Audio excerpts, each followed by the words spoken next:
Vamos a tratar precisamente el tema monográfico que va a ser los antediluvianos. Como es lógico, hablar de este tema conlleva pues que se da por hecho de que hubo un diluvio. Sé que esto a muchos les sorprende porque la ciencia no siempre avala que haya habido un diluvio en la historia de la humanidad. Nosotros no vamos a presentar la prueba de que hubo el diluvio en concreto, que estas pruebas existen y muchos para quien las quieran ver, pero sí vamos a tratar de quién eran las personas que vivieron antes de este diluvio, cómo funcionaban a nivel de organización, de sociedad, cómo eran ellos físicamente, mentalmente, hasta qué nivel llegaron, y todo esto con un propósito. Sabéis que actualmente se habla muchísimo de que hemos sido creados por vida proveniente del exterior, por ETs o por extraterrestres que vinieron, generaron aquí un poco de vida, se fue evolucionando hasta llegar a lo que ahora estamos en la actualidad. Pero vamos a ver cómo todas estas teorías bíblicamente no tienen para nada argumentación, sino que la Biblia las desmiente a tal punto que verdaderamente llegan a demostrar, o llegaremos a demostrar a través de las profecías, cómo estos son propósitos diabólicos para alejar a la gente del verdadero sentido de todo. Y una vez más, esto va a ser una exposición de cómo las mentiras siguen atacándonos continuamente a través de muchos medios diversos de la sociedad.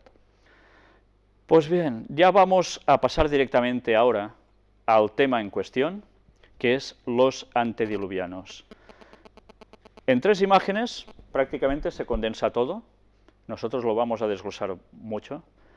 En el lado izquierdo de la pantalla arriba, esos objetos dorados, que es el mismo, visto en 2 perspectivas distintas, no sé qué veis vosotros allí. ¿Qué podríais decir que es esto? ¿Una cosa hecha al azar, una forma que ha salido así y ya está? ¿Qué parece un avión? Sí, ¿no?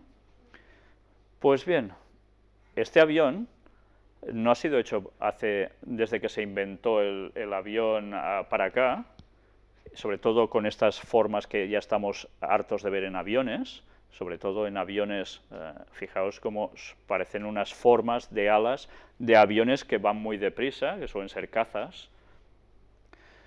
Esto no fue inventado ahora. Estos artilugios se encontraron incluso en culturas precolombinas, anteriores a la llegada de los españoles allí y de las culturas que ya había cuando ellos llegaron. Pero hay muchos objetos que van a sorprender a muchos. Y precisamente a través de estos objetos, donde hay incluso gente que parecen astronautas, se basan para decir de que desde el exterior aparecieron objetos con seres de otros mundos, universos o no sé de dónde, y intervinieron para crear la humanidad o para interconectar con ellos también. Nosotros vamos a desmitificar todo esto.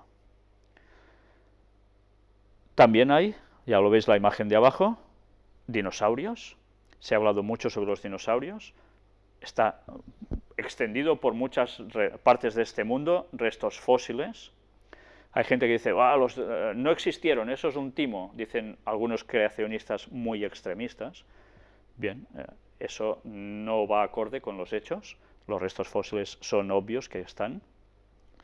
Pero nosotros deberemos hablar por qué estos animales no están aún ahora entre nosotros. ¿Se extinguieron por un meteorito? ¿Se extinguieron por un cambio de glaciaciones, etcétera, etcétera? ¿Qué pasó con ellos? Y arriba a la derecha hay la clave absolutamente de todo. Cuando vemos esto, evidentemente, todos recordamos, el arca de Noé, esa historia tan graciosa de que el mundo se llenó de agua por una lluvia tremenda, hubo unas inundaciones terribles, el mundo sucumbió debajo del agua y se salvó una familia de 8 individuos que llevaron muchos animalitos allí dentro, se termina el diluvio, salen y ya está. Bien, vamos a ver si esta historia que se llega a ridiculizar tanto en la actualidad es una burrada o realmente fue una historia cierta. Porque si eso es cierto, va a cambiar el panorama de muchísimas personas que se han tragado lo que les han dicho durante unos cuantos años. Si es mentira, nosotros deberemos rectificar. Si os dais cuenta en el dibujito donde aparece el arca, ¿veis el arco iris? El arco iris actualmente, ya sabéis que lo utilizan no con 7 colores, sino con 6, el movimiento gay. Bien, 6 ya sabéis que es el número del hombre, no es el número de la perfección. El 7 es el número de la perfección, el número divino. Por algo será que ellos utilizan 6 y no 7. Pero curiosamente, ese arco que sale entre las nubes y que nosotros aún vemos cuando llueve y suele hacer sol, vamos a ver dónde lo remonta el origen bíblico. Y cada vez que vemos eso, nosotros deberemos recordar algo. Vamos a empezar con el tema, precisamente con el principio de todos los libros que están en la Biblia, el de Génesis, que quiere decir orígenes, la creación. Capítulo 1 y versículo 31.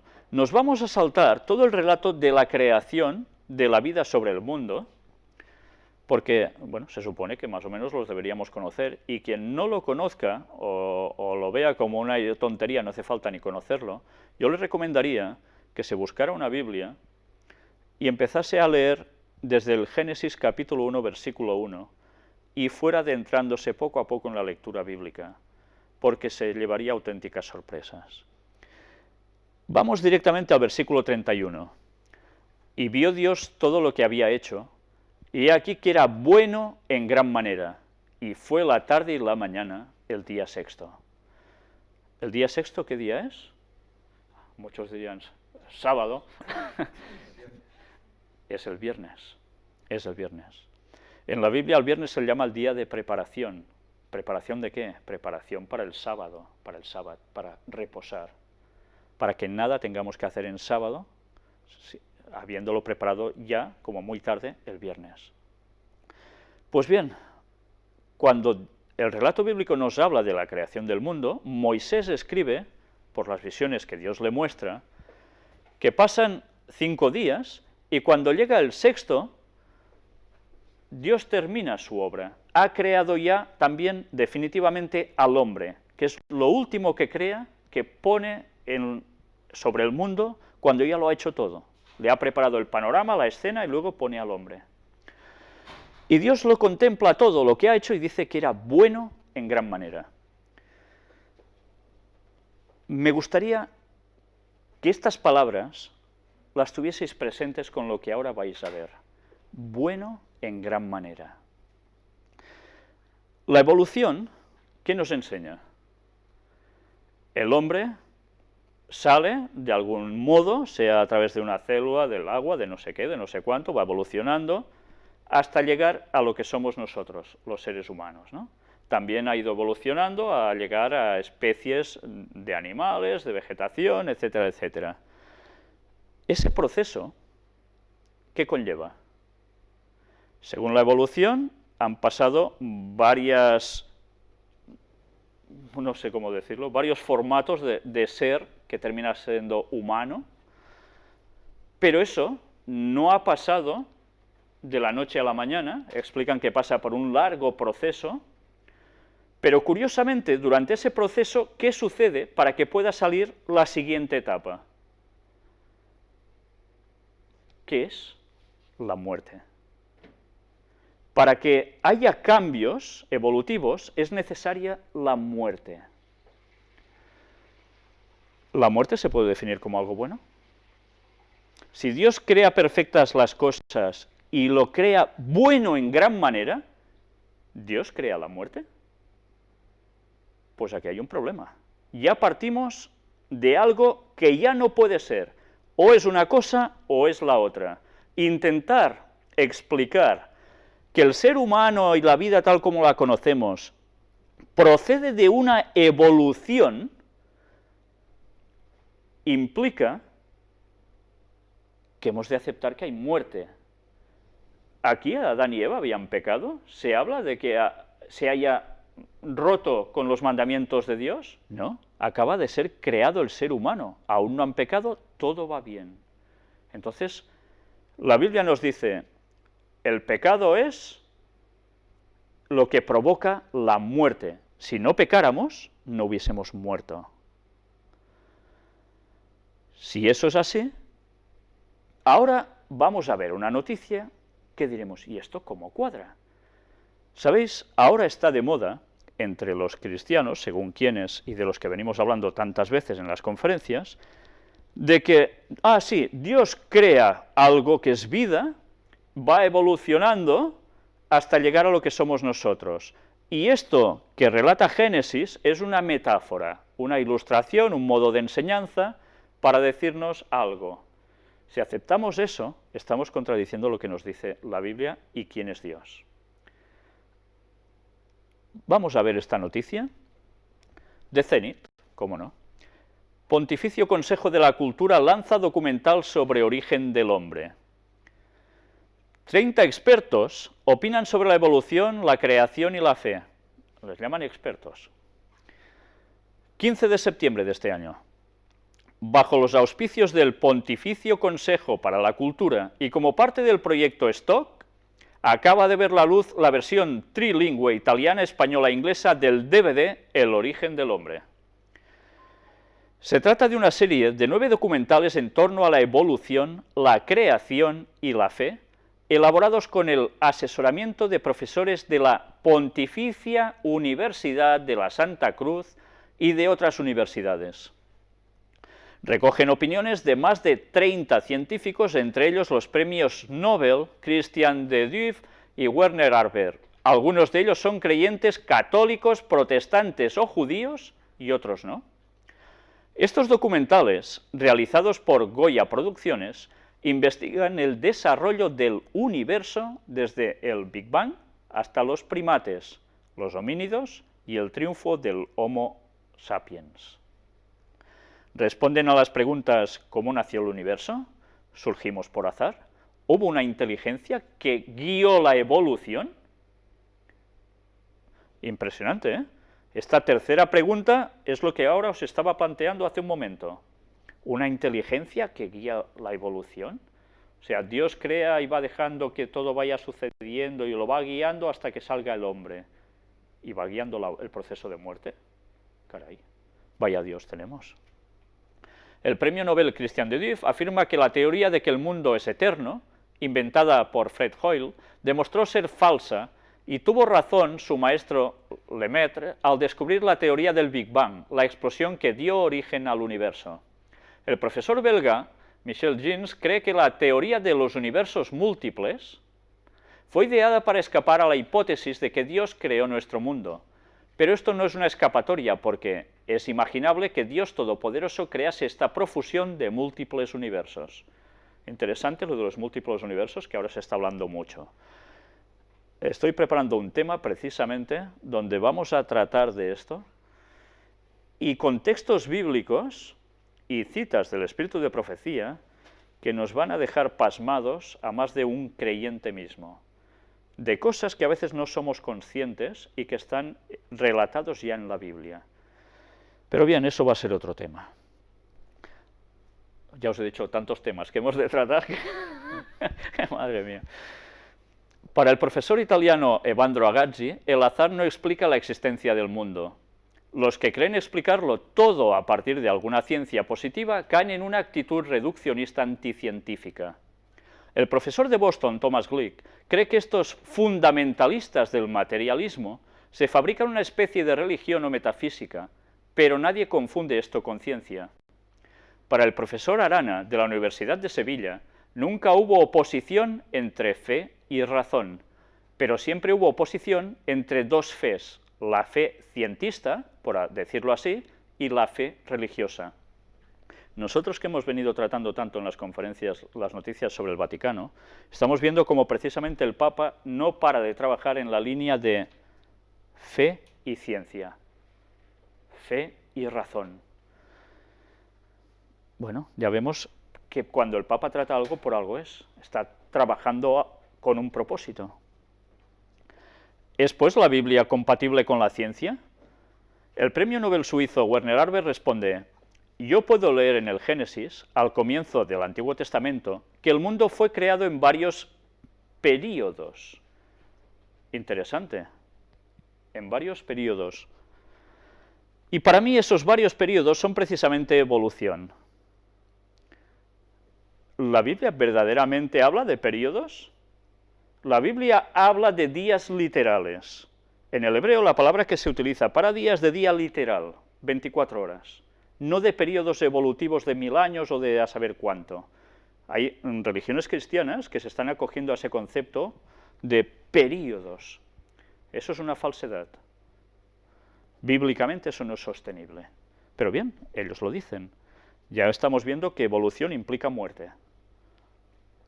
En opinión del investigador holandés C.S. Dekker, el método de la ciencia por sí mismo no es cristiano ni es ateo. Ciencia y religión no están en conflicto, y la ciencia en sí misma encaja muy bien con la visión cristiana del mundo. La serie El origen del hombre, afirma la productora, pone al desnudo una cierta explotación ideológica de la ciencia y en particular del darwinismo.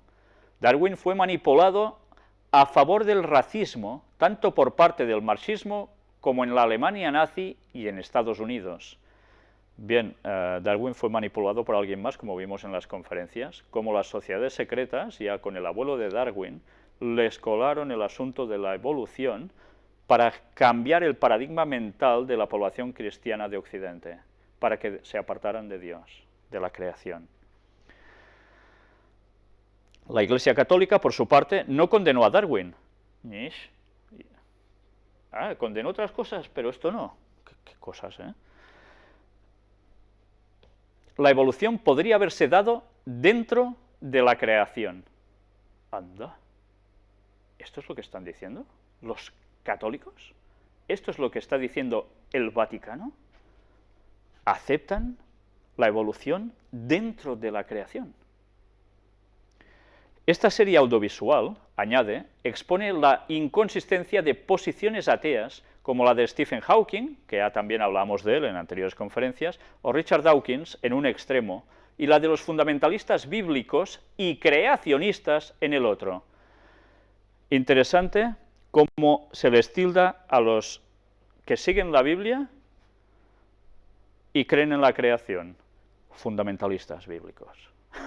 Estos son fundamentalistas. La palabra fundamentalista, automáticamente, ¿a qué nos está llevando? A través de la asociación de conceptos que nos están transmitiendo por los medios de comunicación.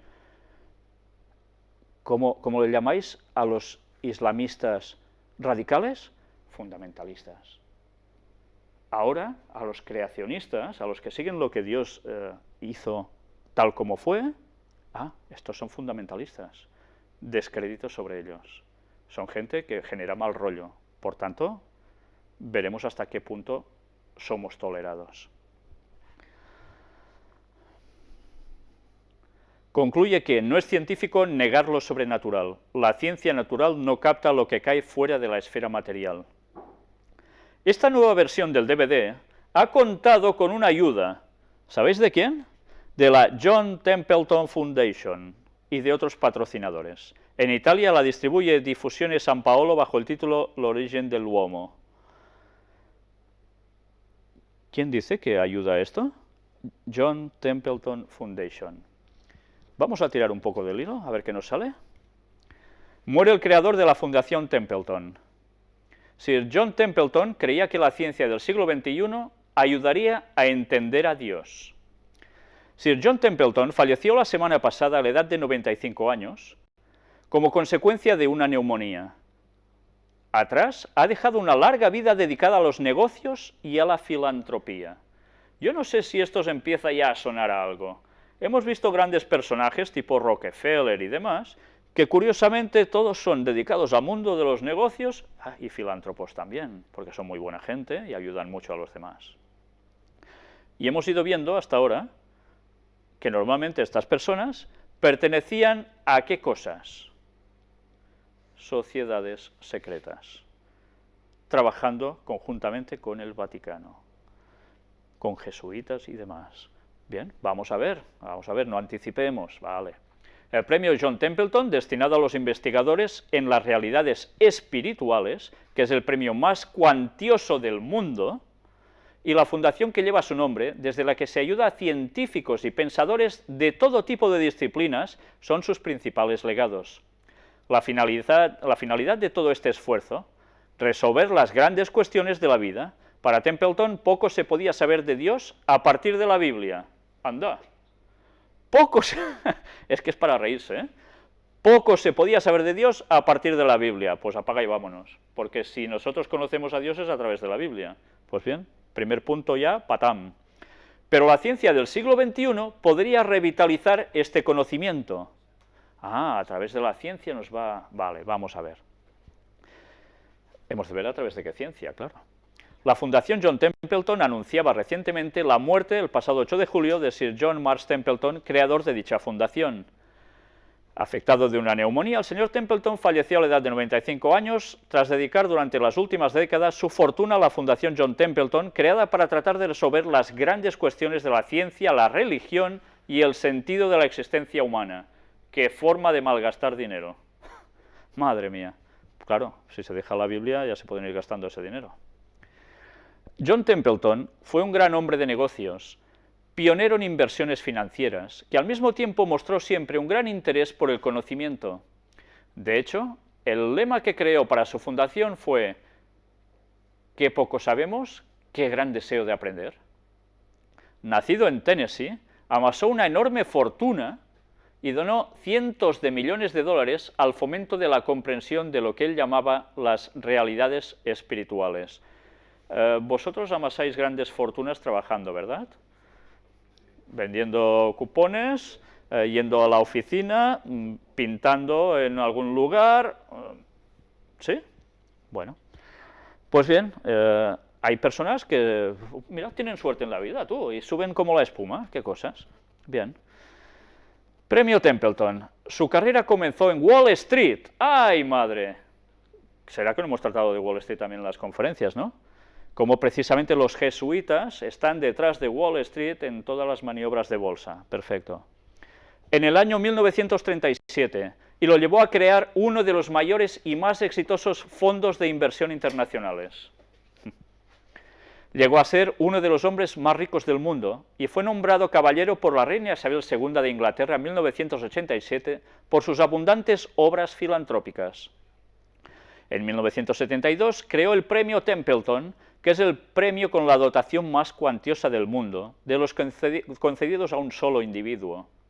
Hoy por hoy asciende a 1 millón de euros y va destinado a reconocer logros ejemplares alcanzados por investigaciones o trabajos relacionados con la dimensión espiritual de la vida.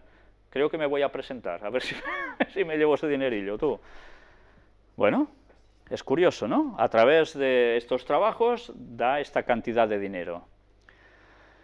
Según publica el New York Times, a lo largo de su historia, John Templeton invirtió asimismo gran parte de su fortuna en pensadores e innovadores espirituales. Innovadores espirituales, como, vamos a reír, la Madre Teresa, de la cual vimos nosotros como el propio Juan Pablo II tuvo que sacarle demonios, dice, ¿no? Impresionante. Bueno, pues nada, muy bien, sigamos. El predicador evangélico Billy Graham, anda, qué bien también, otro personaje que trabaja en la masonería y que está llevando al mundo cristiano al mayor ecumenismo mundial, de los protestantes con los católicos. Madre mía. El escritor soviético Alexander, etcétera, etcétera, el físico Freeman D., etcétera, y el filósofo Charles Taylor. En 1987 creó la Fundación John Templeton, situada en Pensilvania y dedicada a servir como catalizador filantrópico de nuevos descubrimientos en áreas relacionadas con las grandes preguntas, desde las leyes de la naturaleza y del universo hasta la naturaleza del amor, la gratitud, el perdón o la creatividad, explica la web de la Fundación. Ya sabéis que la mayor parte de fundaciones fueron creadas también porque en Estados Unidos las fundaciones lo tienen muy bien a nivel de contribuir. Son grandes formas de desgravar los beneficios, ¿vale? Sigamos, porque no hay que ser tan mal pensado quizás, ¿no? Hacer ciencia de temas religiosos. Inevitablemente, el altruismo de John Templeton generó siempre controversia. Los críticos señalaban que sus realidades espirituales suponían de por sí una contradicción, dada la supuesta incompatibilidad entre ciencia y Dios. Para muchos, la idea de progreso en la religión resultaba extraña, al igual que la cesión de ayudas para descubrimientos en este campo. Pero John Templeton no se rindió y su fundación se dedicó a promover la aplicación de la metodología científica al estudio de temas religiosos. La física teórica, la biología evolutiva y las ciencias cognitivas se aplicaron a este objetivo. Así, por ejemplo, la fundación promovió un estudio de coste multimillonario acerca del perdón o un estudio de 2 años de duración destinado a demostrar el efecto de la oración en 600 pacientes que habían sido sometidos a cirugía. ¿Y para esto hay que gastar tanto dinero? Yo realmente no lo entiendo. Perdóname, pero me es imposible captar esto. 2 años de duración destinados a demostrar el efecto de la oración, que no lo hemos comprobado en nuestras vidas, ¿acaso? Pues recomiendo a la gente que no ora que lo haga, porque se va a llevar auténticas sorpresas, porque se dará cuenta que Dios sí está allí. Pero además, un coste multimillonario para tratar acerca del perdón. Pues a Jesús, ¿cuánto dinero le deberían haber dado por hablar del perdón? Es increíble. Es realmente increíble, pero bueno. Y aunque los críticos siguieron manteniendo que la reconciliación entre ciencia y religión no era posible, y que estos estudios eran ingenuos y estaban motivados solo por el deseo de situar a las creencias religiosas al mismo nivel que el conocimiento científico, otros pensadores defendieron la intención de la fundación, señalando que la ciencia no debía tener el monopolio sobre la verdad y que ciencia y religión podían cooperar de manera productiva. Lo mismo que está diciendo ahora el Papa, ¿eh? Una mina de oro. John Templeton dedicó una gran parte de su fortuna a la Fundación John Templeton, que actualmente cuenta con una donación de aproximadamente 1.000 millones de euros y que destina cerca de 45 millones anuales a premios. La mayor parte de las aportaciones económicas de dicha fundación van a la investigación científica de importantes universidades, en campos como la física teórica, la cosmología y las ciencias sociales, así como en estudios relacionados con el amor, el perdón, la creatividad, etcétera, etcétera. Ya os estáis dando cuenta de a qué va destinado todo ese dinero. La Fundación también apoya y fomenta el diálogo abierto e informado entre científicos y teólogos para encontrar respuestas a esas grandes cuestiones que preocupaban al hombre de negocios desde los diversos campos de investigación. Es curioso que incluso, antes me lo he saltado, dice que ese dinero va destinado a la naturaleza y el origen de las creencias religiosas. ¿Hace falta destinar tantos millones para saber el origen de las creencias religiosas? Es muy fácil. Nosotros lo vamos a ver gratis en las conferencias porque la Biblia nos lo explica. Y eso está gratis al alcance de todo el mundo. Pero bien, se ve que hace falta destinar millones para eso. Templeton, que fue presbiteriano, señalaba que se podía conocer relativamente poco de Dios a través de las Escrituras y de la teología actual, pero que las revelaciones científicas podrían convertirse en una mina de oro para la revitalización de la religión en el siglo XXI. Es interesante esto. Los conceptos que nos está vendiendo el papado ahora son las mismas palabras que estaba utilizando más o menos este señor. A través de la ciencia, trabajando conjuntamente con la religión, van a mostrar también al mundo que precisamente eso puede ir junto y cambiar el paradigma mental de la sociedad para dar soluciones. Curioso cómo todo coincide. Bien, aquí hay toda la biografía de este señor. Ya veis algo muy curioso también. No sé si aquí lo encontramos. Precisamente asistió a la prestigiosa facultad de Yale. Curioso, ¿eh? La famosa Universidad de Yale de la que tanto hemos venido hablando, sede de sociedades secretas como los Skull and Bones, y de otra a la cual, curiosamente, este señor pertenecía. Y eso está en su historia. Pues bien, una vez más nos damos cuenta de cómo sociedades secretas están trabajando conjuntamente con el Vaticano para hacer lo que ellos quieren. El IU, sociedad secreta. Esta es a la que este señor pertenecía. Si vimos como de los Skull and Bones estaban precisamente los Bush, estaba Kerry, pues en esta otra estaba este señor y otros que también han llegado a lugares importantes en la nación norteamericana. Es curioso, ¿eh?, cómo se apoyan entre ellos para subir y cómo trabajan conjuntamente por detrás con el Vaticano. Pues bien, aquí tenéis todo esto, yo me lo salto para no alargar más sobre el tema. Creo que hacía falta empezar a mostrar quién está trabajando conjuntamente con el Vaticano para conseguir sus objetivos, y aquí lo habéis tenido. Y ahora, antes de poder profundizar en el tema, empezar a mostrar pruebas de las existencias de antediluvianos, etcétera, etcétera, nos vemos obligados a tener que recurrir al texto bíblico para que nos diga la Biblia su versión de todo esto, para poder comprobar si lo que dice son tonterías o no. Antes os he dicho algo muy interesante, y que cuando una persona lee la Biblia por primera vez, dice, ¡buah, qué rollo!, y me lo salto. Lo comprendo, porque puede ser un poco pesado, pero esa era la clave para poder tener un origen del pueblo judío, de dónde partía el pueblo judío, y no solo el pueblo judío, sino también toda la humanidad. En Génesis capítulo 5, precisamente se habla de los árboles genealógicos por generaciones, desde que Dios crea a Adán hasta un cierto momento. Y no termina allí. Posteriormente, en otros libros también bíblicos, aparecen genealogías posteriores a las que vamos a ver aquí. Pero esas son posteriores al diluvio. Nosotros vamos a coger solo el tema de hasta el diluvio. Vamos a empezar a leer.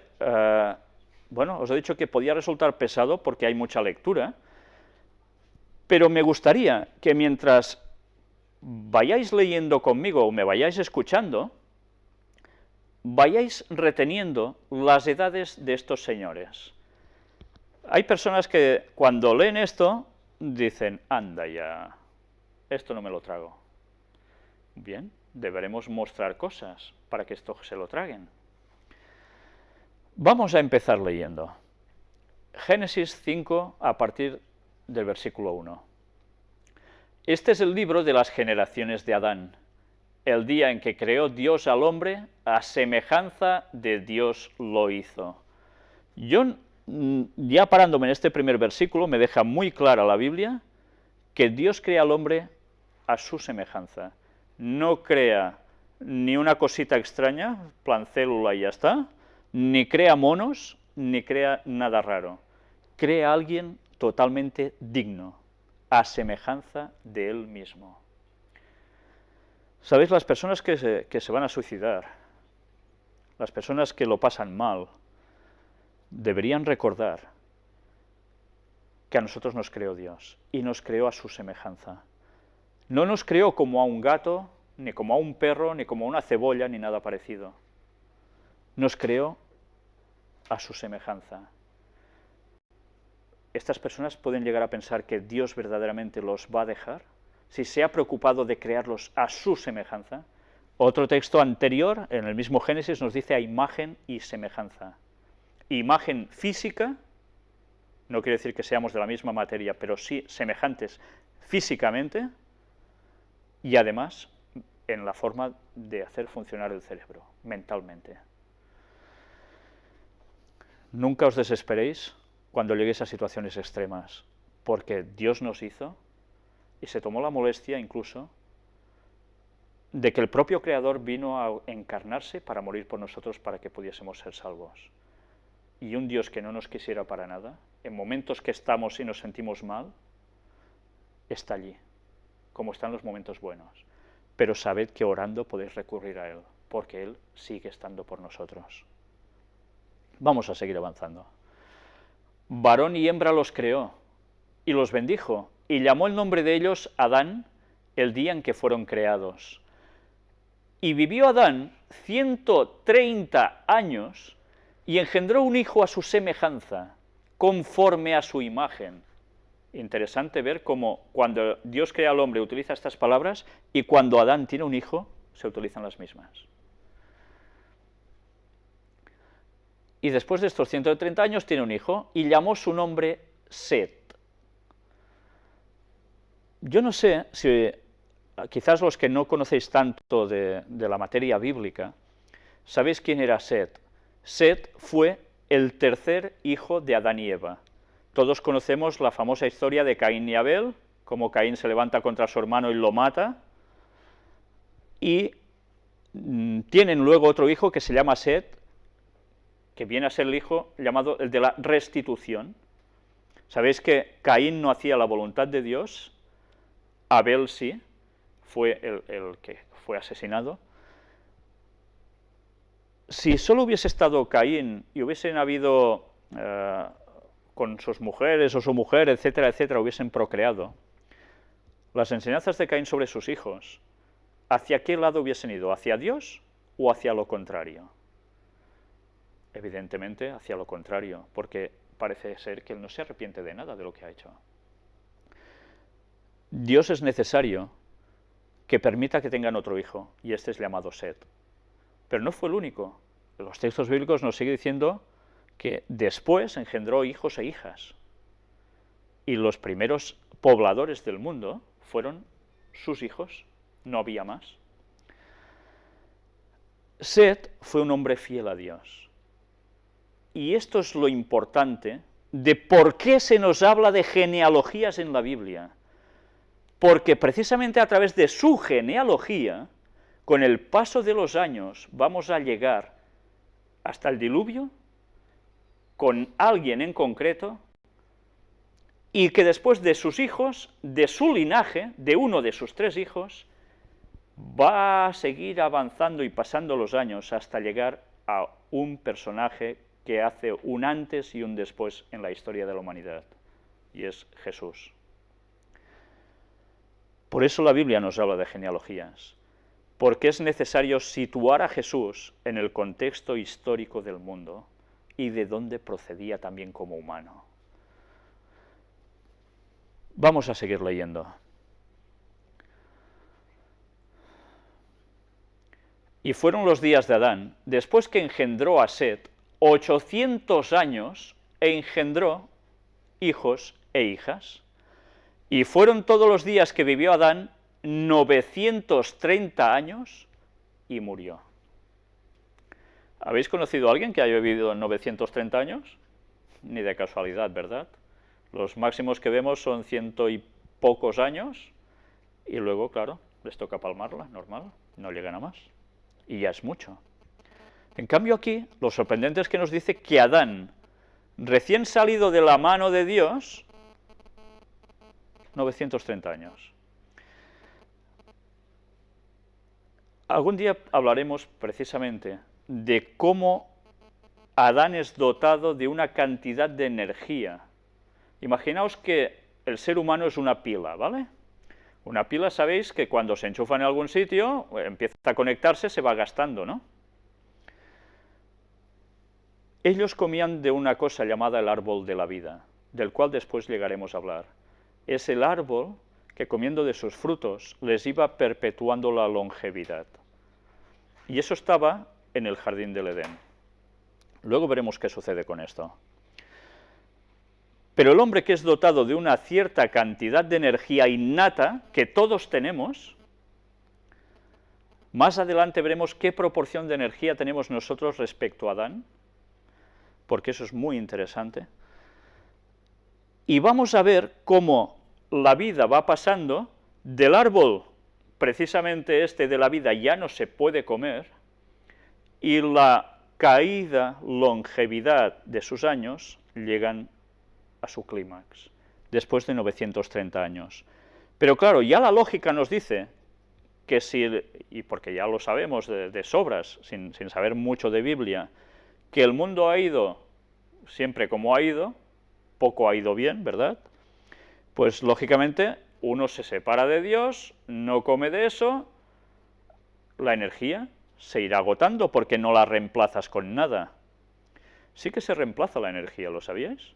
A través de lo que coméis, básicamente. Básicamente. Por eso es interesante ver qué dieta seguía Adán, qué dieta seguía mandada por Dios, porque Dios sabía cuál era su mejor combustible, para que él funcionara y pudiese perpetuarse más. Y eso es el mundo vegetal. No era carnívoro, para nada. De eso hablaremos más adelante, pero bien, es interesante ver cómo llega un momento en que, pum, se va apagando hasta que se muere, pero caray, 930 años, ¿quién se apagará a esta edad, no? Vamos a seguir avanzando. Vivió Set, su hijo, 105 años y engendró a Enós.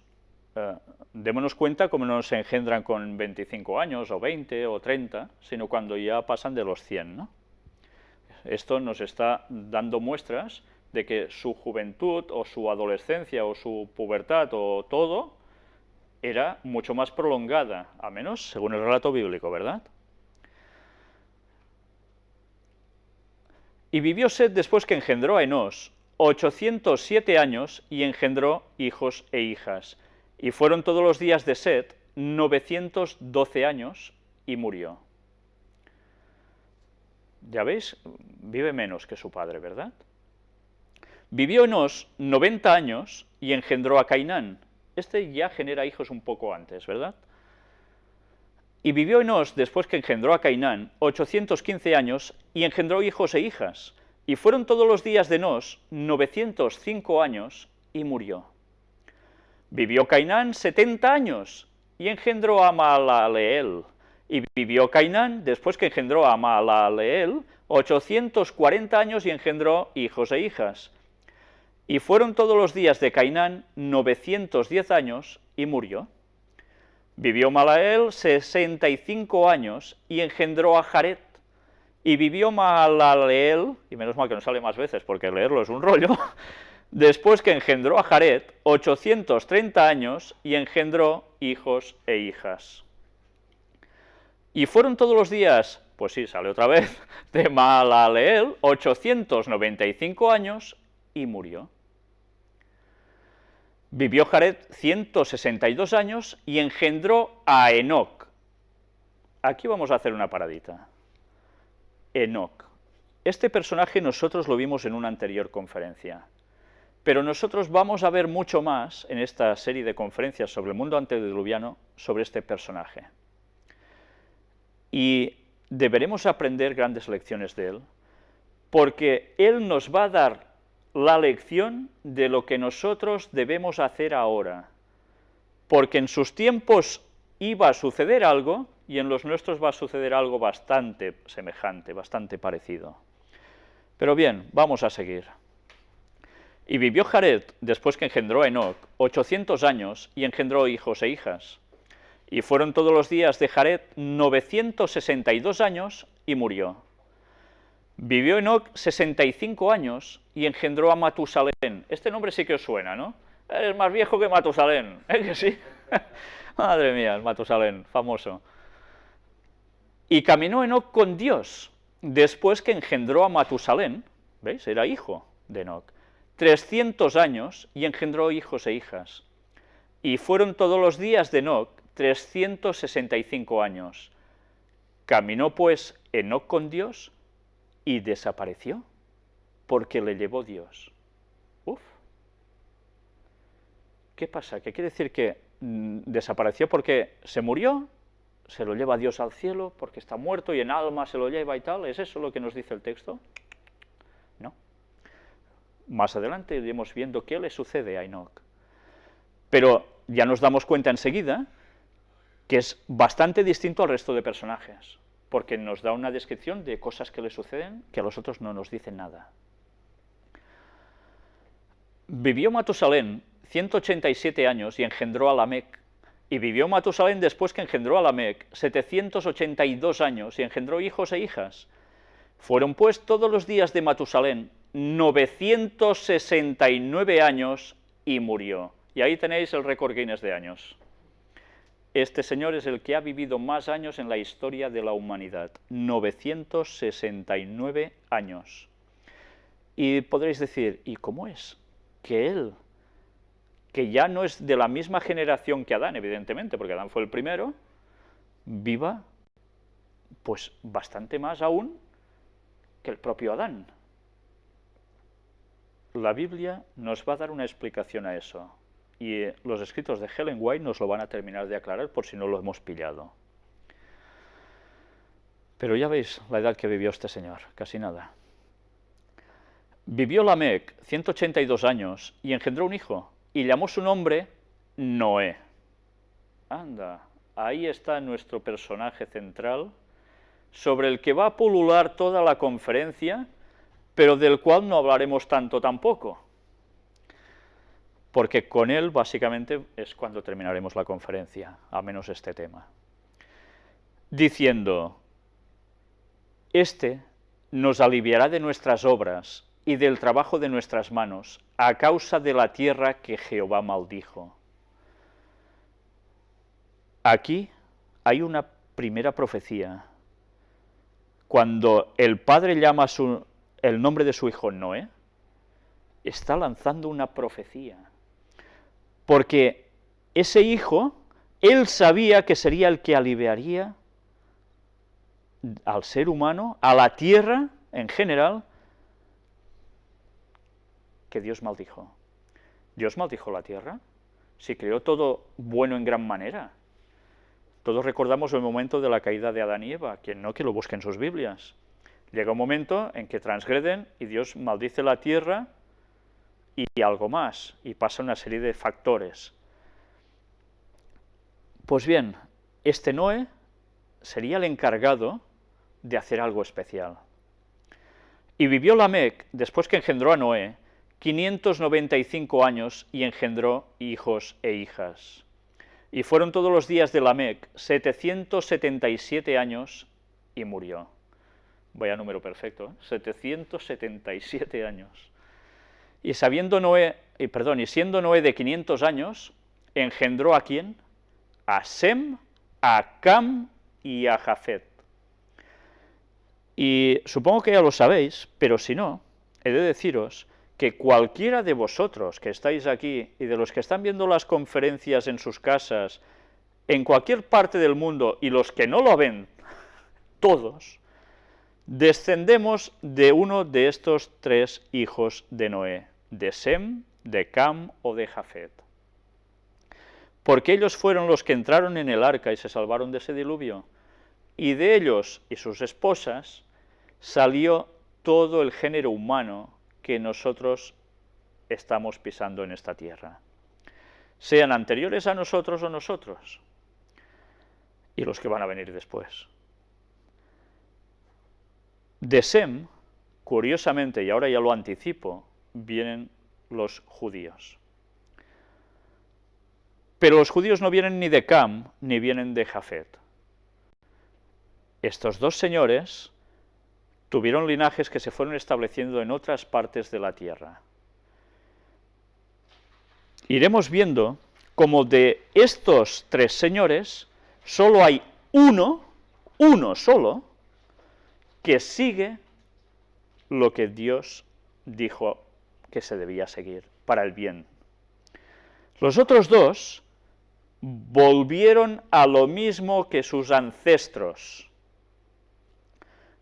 Y si empezáis a darle vueltas a esto, una vez sepáis cómo iremos desglosando en esta conferencia lo que sucedió, entenderéis el por qué ese señor que se gastó tantos millones en investigar el origen de las creencias o religiones, se lo podía haber ahorrado si hubiese hecho caso de la Biblia, donde se habla de todo esto. dinero mal gastado, desde luego. Pues bien, vamos a seguir. Ya entramos en el capítulo 6. Aconteció que cuando comenzaron los hombres a multiplicarse sobre la faz de la tierra y les nacieron hijas, que viendo los hijos de Dios que las hijas de los hombres eran hermosas, tomaron para sí mujeres, escogiendo entre todas. Aquí me veo obligado a tener que hacer una parada, porque hay personas, como dice la masonería, curiosamente, como dicen los testigos de Jehová que salieron de la masonería, y como dicen otras personas, sin saberlo, que esto fue original, que no provenía de Dios esos conceptos, están diciendo que esos hijos de Dios eran ángeles caídos que acompañaron a Lucifer en su rebelión, a Satanás, y vinieron y dijeron, ¡hala, qué mujeres más guapas! Y ñaca, y tuvieron hijos con ellas. Y de allí salen, pues, personajes que son llamados Nifilims, gigantes, y que estuvieron por la tierra. Bien, tendremos que demostrar que este concepto no es bíblico. Guste o no guste, pero no es bíblico. Pero deberemos tener tiempo para demostrar eso. Todo llegará. Tened paciencia.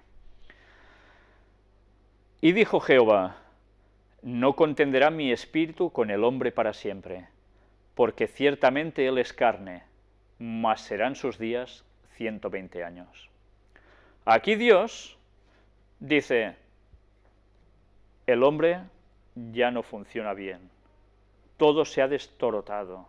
Lo que él había creado perfecto, ahora de perfecto poco le queda ya, porque el ser humano lo ha estropeado todo. Evidentemente instigado por Satanás, que es el que estaba detrás, y sus ángeles caídos, aunque no hicieron eso que allí pone, pero bien. Y Dios dice que sus días serían 120 años. No está diciendo que el hombre viviría un máximo de 120 años solo, no se está refiriendo solo a esto, no. Se está refiriendo a que a partir de ese momento al ser humano le quedaban 120 años, porque luego pasaría algo, el diluvio. Tenían 120 años para cambiar, tenían 120 años para volver a Dios y hacer las cosas bien. El hombre no hizo caso. Pero bien, vamos a seguir avanzando. Había gigantes en la tierra en aquellos días, y también después que se llegaron los hijos de Dios a las hijas de los hombres, y les engendraron hijos. Ya es muy fácil darse cuenta cómo esa interpretación que antes os he dicho es una auténtica locura. Porque los gigantes estos, que dice, estos fueron los valientes que desde la antigüedad fueron varones de renombre, hablaremos qué quiere decir cuando dice varones de renombre en su momento. Ahora solo os aclaro una cuestión. ¿Cuándo había gigantes en la tierra? ¿Después que esos ángeles caídos se juntaron con las mujeres guapas y tuvieron hijos? ¿Esos hijos fueron los gigantes consecuencia de esto? No, el mismo texto nos lo está desmintiendo. Leamos, sencillamente eso, leamos. Había gigantes en la tierra en aquellos días, y también después que llegaron los hijos de Dios a las hijas de los hombres. O sea que ya había gigantes en la tierra. Eran gigantes todos, porque veremos como esa gente no tenía nuestra altura ni de risa. Y eso debemos tenerlo claro para no caer en malas interpretaciones bíblicas que nos están colando por todas partes. Los hijos de Dios, antes os he hablado, ¿quién seguía? ¿Qué linaje seguía? ¿Por qué hay los árboles genealógicos? ¿Quién seguía la voluntad de Dios de todos esos hijos que Adán tuvo? Pues fue solo una rama de estos, no fueron todos los demás fueron paganos, se rebotaron contra Dios. Solo hubo una línea de ellos que seguía a Dios, y esos eran los llamados hijos de Dios. hay personas que dicen, bueno, es que los hijos de Dios también se habla en el libro de Job, que aparecen delante de Jehová junto a Satanás como representante de este mundo, y esos son gente de otros mundos o son ángeles. Sí, son gente de otros mundos, no son solo ángeles, no. Pero no necesariamente esos hijos de Dios son los mismos que hicieron esto aquí. ¿Quién es hijo de Dios en la tierra? Jesús, ciertamente, pero ¿quién más? Todo aquel que hace la voluntad de Dios. Y estos eran los que, siguiendo lo que Dios quería, vieron que las otras mujeres eran muy atractivas. ¿Las suyas no lo eran, acaso? Si eran salidos de la mano de Dios hacía poco tiempo, ¿iban a ser unos cardos burriqueros? Serían muy guapas.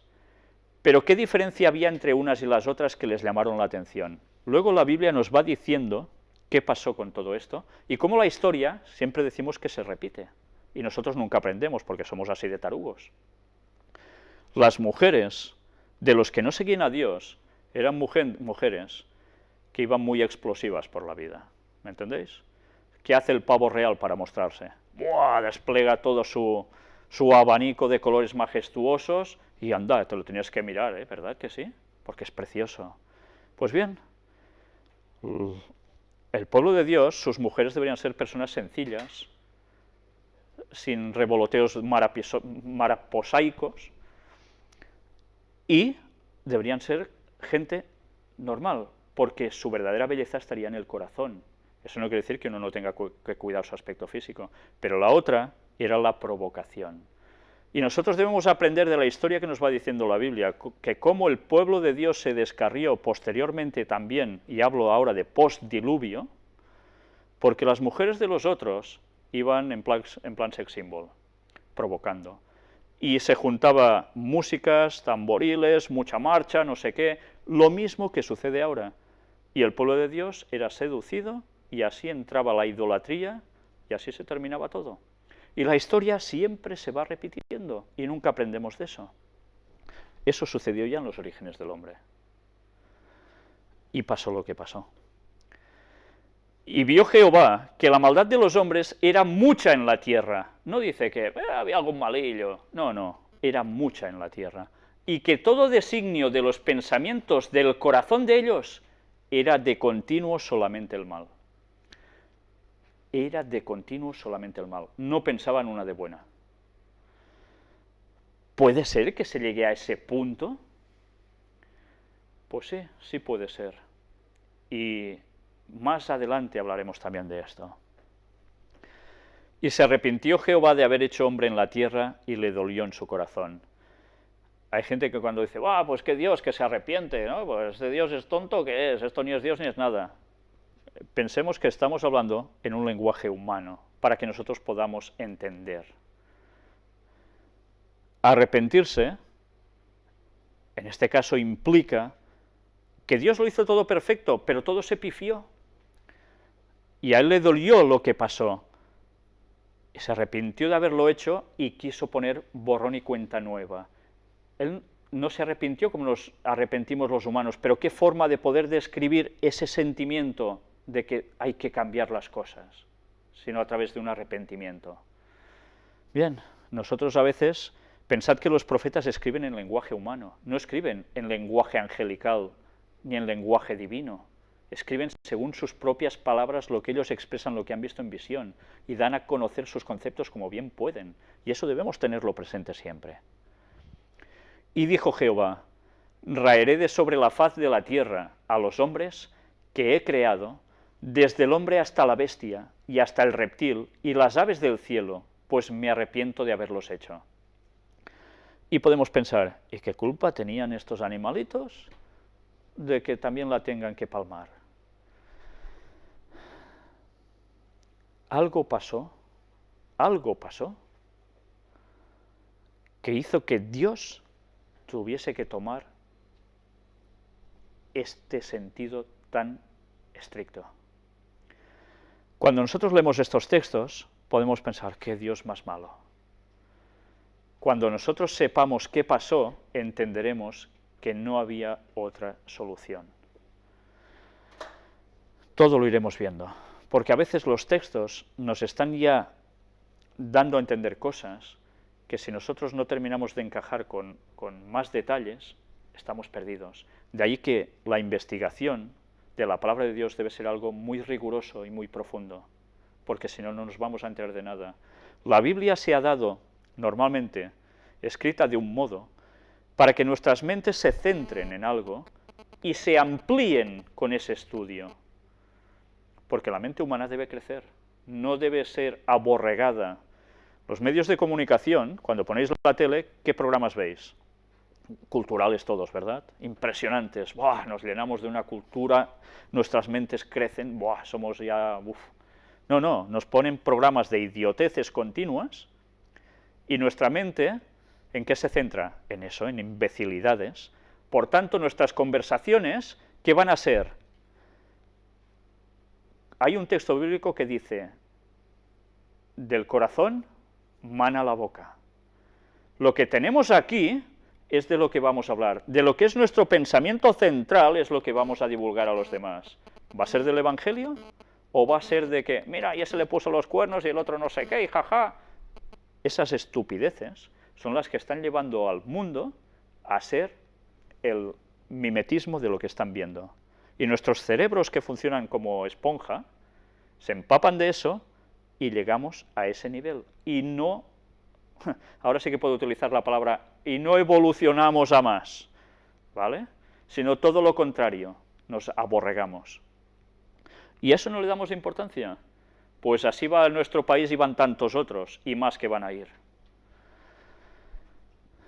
Por eso había unos que seguían a Dios y otros que no. Y nos vamos a quedar bastante perplejos cuando veamos qué hacía esa gente, porque veréis qué extraordinario paralelismo con nuestros días.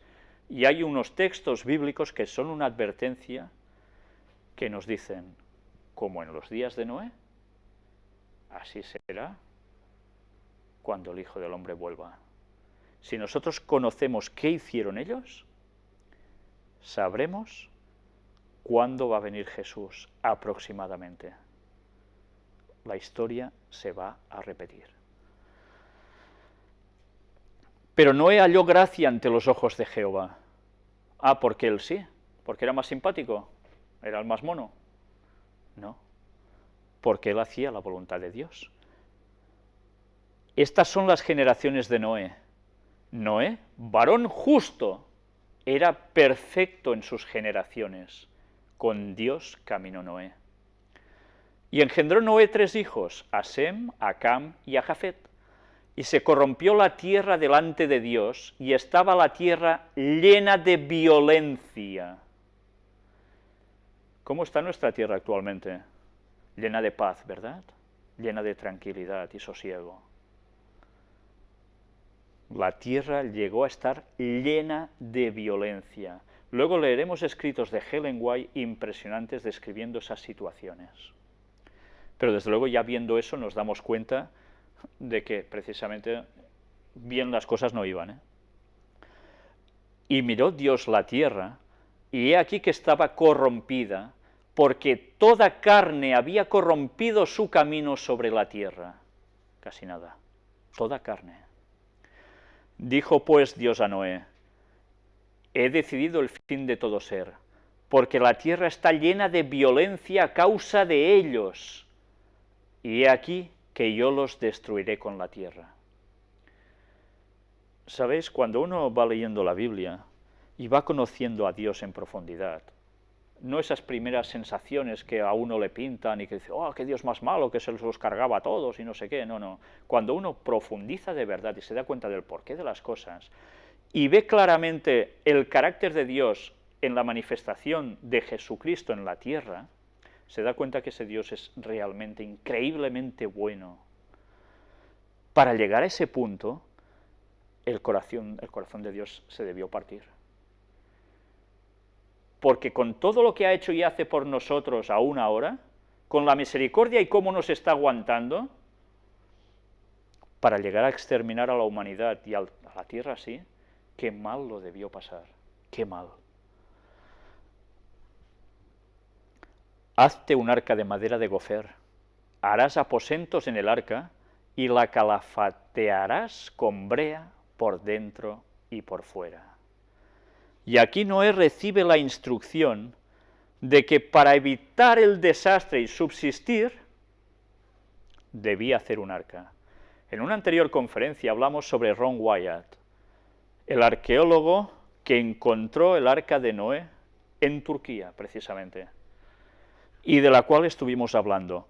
Trataremos más sobre este señor, y iré, si Dios quiere, exponiendo las investigaciones que estamos haciendo últimamente al respecto, sobre otras cosas que este señor encontró. Y las cosas están yendo por buen camino, os lo anticipo.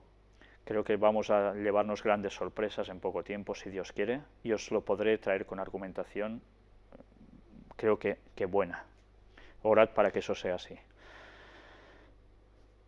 Yo no voy a leeros más textos bíblicos, porque nosotros no llegaremos al momento ya del diluvio y lo que pasa después, porque nos vamos a quedar precisamente hasta el momento cuando va a caer el diluvio. Porque lo que ahora nos atañe a nosotros es descubrir qué situación había en ese mundo que al fin del tiempo se va a repetir y que Jesús volverá precisamente por ello.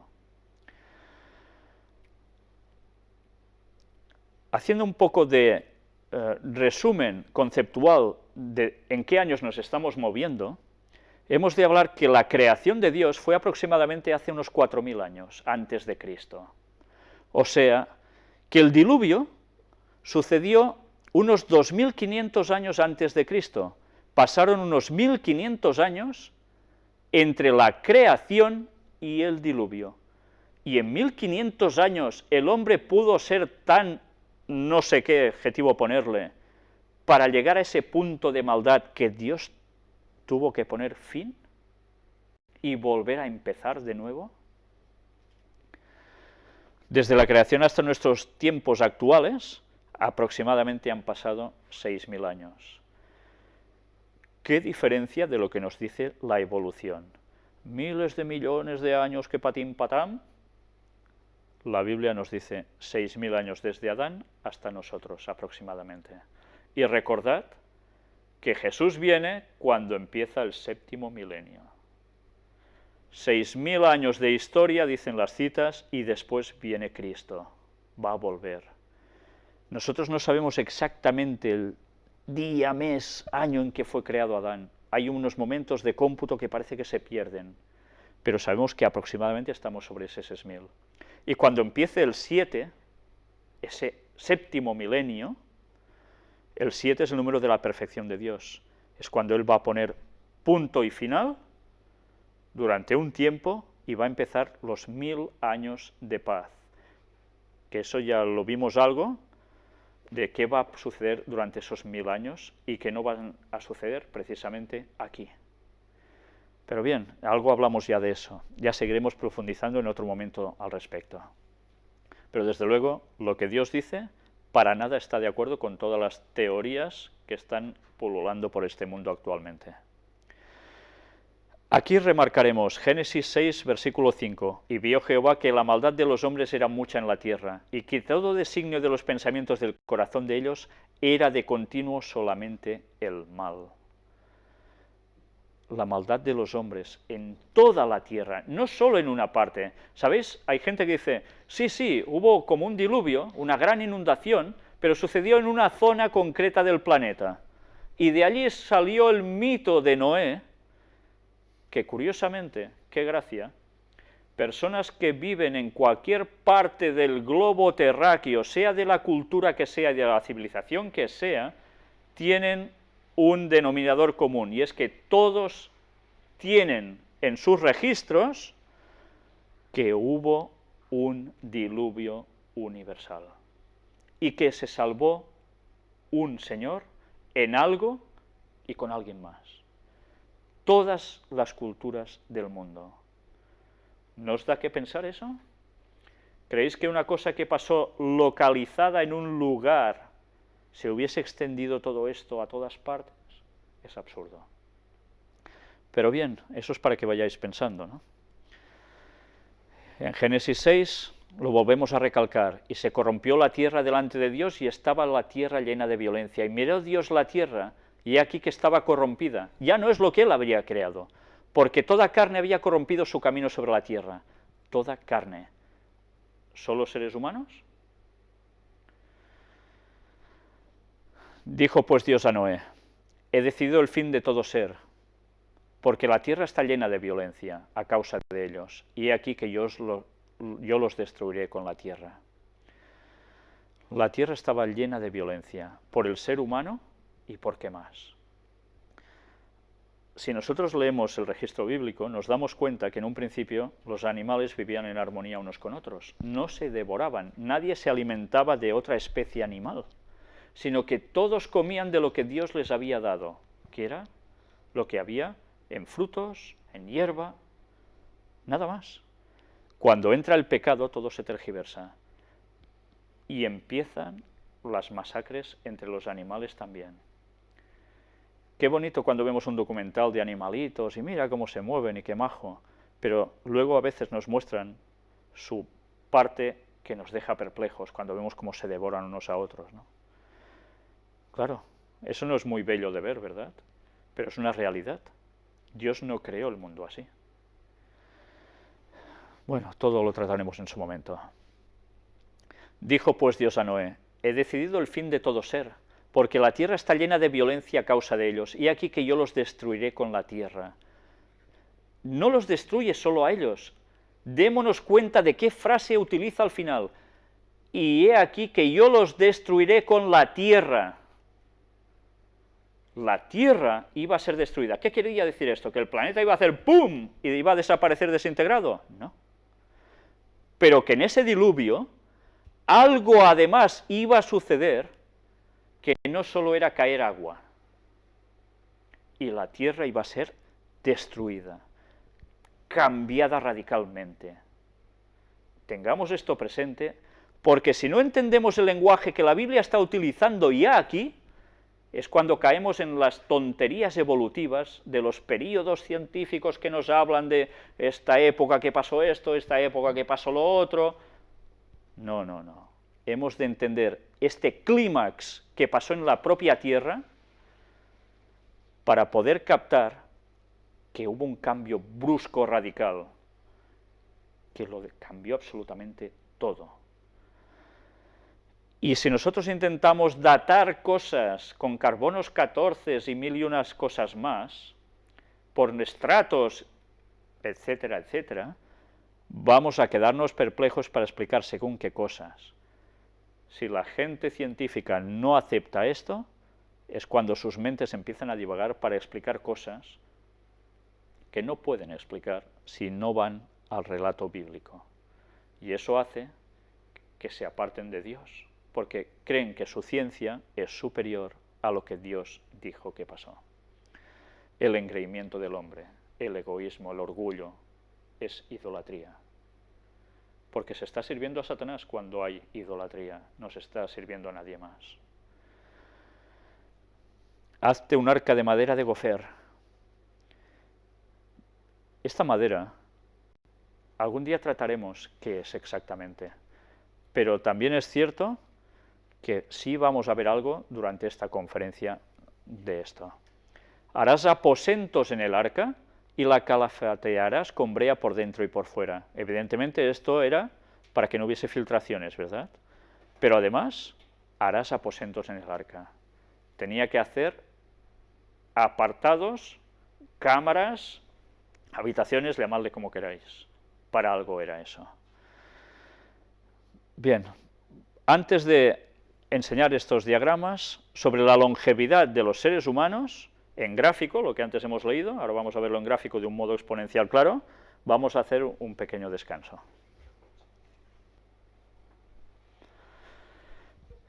¿Vamos a seguir la conferencia o no? ¿Sí? Vale. Pues vamos a seguir la conferencia precisamente con el diagrama de longevidad o algunos diagramas de longevidad y alguna explicación también pertinente. Aquí tenemos, como antes del diluvio, las edades de los patriarcas, puestas por años en la izquierda, y abajo los años desde la creación, y podemos situar a los personajes importantes, Adán, Set, Enos, Cainán, etc. Vemos hasta qué años llegaron. Por ejemplo, Sem 1600 años después de la creación. Y vamos a ver también esta otra gráfica interesante, ya postdiluvio, después del diluvio, donde vemos a partir de Sem, van pasando los años con Arfaxad, Sala, Peleg, Eber, etcétera, etcétera, hasta Abraham, Isaac, Jacob y José, el transcurso de años que suceden. Y también ahora lo que vamos a ver es los factores conducentes a la pérdida de longevidad. Hay muchos estudios hechos sobre esto. ¿Por qué la gente posterior al diluvio vivió tantos años menos en comparación con los antediluvianos? ¿Eso es coherente? ¿Es lógico? ¿Qué pudo pasar para que la gente viviera menos? Se han hecho estudios, bueno, yo creo que fantásticos, de bien hechos que están, de las explicaciones de por qué esto ha sucedido así. Vamos a ver aquí una tesis, precisamente, muy interesante, que es un buen resumen de otras personas científicas que han estudiado sobre esto. ¿Qué factores llevaron a la disminución de la longevidad tras el diluvio? Punto número 1. El colapsamiento de la cubierta de agua, seguramente vaporizada, que rodeaba la Tierra a modo de filtro y de cubierta tipo invernadero, que daría al mundo antediluviano un clima subtropical de polo a polo. El clima era el mismo en todo el planeta. El eje de la Tierra, además, era recto, no estaba inclinado como conocemos ahora la Tierra. Vimos nosotros cómo a través del tsunami de Sumatra y de otros posteriores, como también el que pasó en Japón, cómo el eje de la Tierra se ha ido inclinando cada vez que pasaba un hecho así.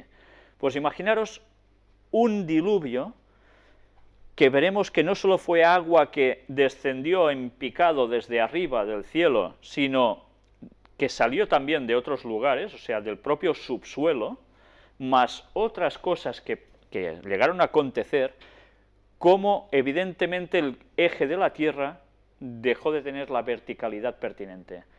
Esto provocó que post-diluvio la atmósfera fuera distinta, la infracción de los rayos del Sol, o la refracción de los rayos del Sol sobre la Tierra, se crearan los polos, el clima fuera distinto en distintas zonas, todo fue distinto a raíz de eso.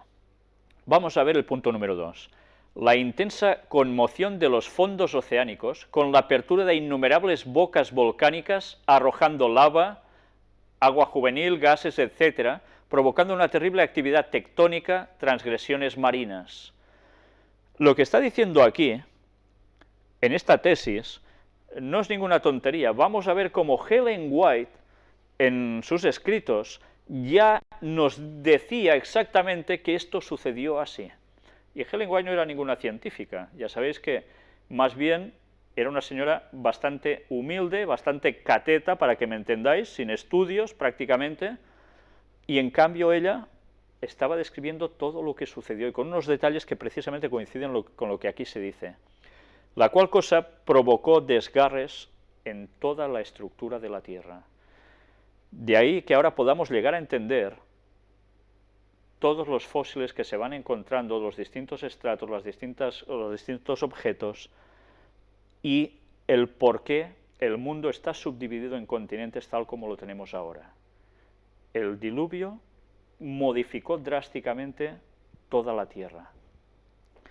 Punto número 3. El campo magnético de la Tierra, en progresiva disminución, habría daños genéticos en los hombres antes del diluvio. El campo magnético actúa como escudo deflector de los rayos cósmicos que inciden en la Tierra, y al ir perdiendo progresivamente su eficacia, estos rayos inciden con mayor fuerza sobre la población de la Tierra. Claro, ya afecta directamente al género humano también. En el punto número 1 no os he terminado de comentar de cómo dar la explicación aquí. La Tierra estaba envuelta por una capa atmosférica de una gran densidad de agua vaporizada, y cuando dice la Biblia que el agua se desplomó de lleno, es que verdaderamente toda esa capa que recubría la atmósfera de agua bajó como cataratas. Claro, ellos que no habían visto llover nunca, que se estuvieron mofando de Noé porque jamás una nube descargó agua, que la Biblia dice que la tierra se regaba por un vapor que salía de ella. Imaginaros los hombres de ciencia de antaño, qué pitorreo cuando Noé dijo que iba a llover. Era científicamente imposible. Pero es que Dios es el Dios de la ciencia y de las leyes de la ciencia, y si Él quiere modificar algo, lo hace. Y el ser humano, por más científico que sea, tendrá que apechugar con las leyes de Dios tal como Él las quiere poner en su momento. Pues bien, esas cataratas que caían del cielo provenían de esto, y se juntaron con agua que salió subterránea y todas las actividades volcánicas al mismo tiempo. Esto empieza a explicar el porqué de lo que antes os decía. Punto número 4. El dióxido de carbono en la atmósfera en grandes cantidades indican que aumenta la acidez de la sangre. Un resultado de ello es una superior retención de calcio y zinc. Esto eliminaría la artritis. El efecto más importante es la dilatación de los vasos sanguíneos del cerebro y piel. Llevaría una mayor oxigenación al hipotálamo, encargado de regular el envejecimiento. Entonces, al aplicarle CO2 en gran cantidad, retardaría el proceso de madurez. Bien, ya veis, y hay aún otras explicaciones al respecto, que lo podéis ver incluso en documentales que vale la pena ver, porque es lo que normalmente la ciencia no dice de todo esto. Vamos a ver aquí esta gráfica sobre lo que antes os hablaba de la fuerza vital.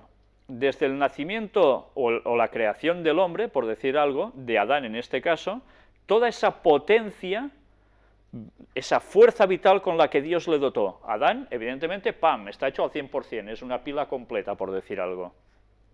Con el pecado se va gastando esa pila, ya no se alimenta de la energía necesaria del árbol de la vida, y va declinando hasta que a los 930 años fallece.